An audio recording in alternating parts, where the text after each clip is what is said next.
देखो, गजनी कौन था? तो गजनी एक व्यक्ति था जिसका एक्सीडेंट हुआ था और उसको सिलेक्टिव चीज़ें याद होती थी और कभी कभार जब इम्पोर्टेंट चीज़ होती है या जब इम्पोर्टेंट ओकेजन आते तो वो भूल जाता था। वैसे सरकार का हो गया। ये सरकार को एक डिजीज़ है कि वो सत्ता पाने के लिए कुछ भी बताएगी और सत्ता आने के बाद वो भूल जाएगी।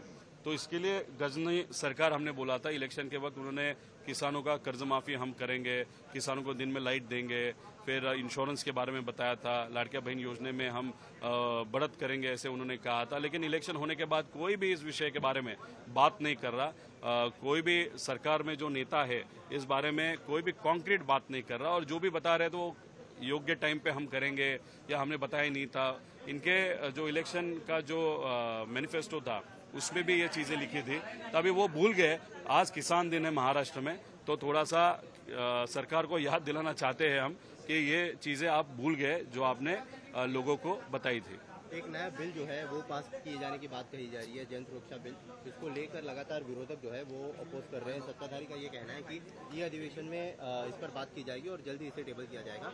क्या बिल में जो है कमियां हैं वो आपको लगता है? नहीं, एक तो बहुत डेंजरस बिल है, उसको लाने की जरूरत नहीं। एक साइड जो अपने अमित जी है, अमित शाह जी जो देश के होम मिनिस्टर है, वो बता रहे हैं कि 26 तक पूरा नक्सलवाद खत्म हो जाएगा और दूसरे बाजू को उनका ही सरकार महाराष्ट्र में ऐसा कह रहा है कि नक्सलवाद अभी बढ़ते जा रहा है, इसीलिए ये कायदा लाना है। अभी अगर कायदा अगर आप पढ़ोगे तो उसमें ऐसे कुछ कलम है जहां पे लोग डेमोन्स्ट्रेशन नहीं कर सकते, कोई भी आंदोलन नहीं कर सकता, कोई भी अपनी बात जो संविधान का आपका हक है वो इस्तेमाल नहीं कर सकता। ये चीज़ें बहुत डेंजरस है और अगर उसमें ऐसे भी प्रोविजंस के आपकी अगर जमीन हो, प्रॉपर्टी हो, वो भी उसका कब्जा ये सरकार वहां पे ले सकती है। तो बहुत डेंजरस सिचुएशन हो सकती है आगे जाके। जो संविधान है, जो हमारा बेस है, जिसके कारण हम बात कर सकते हैं, तो वही हमारा जो हक है, लोगों का हक है, वो निकल जाएगा। सर एक आखिरी सवाल, अबू आजमी की एंटीसिपेटरी बेल जो है वो कोर्ट ने रिजेक्ट कर दिया। औरंगजेब पर कमेंट जिस तरीके से किया गया था उसके बाद कोर्ट का वो एक्शन है।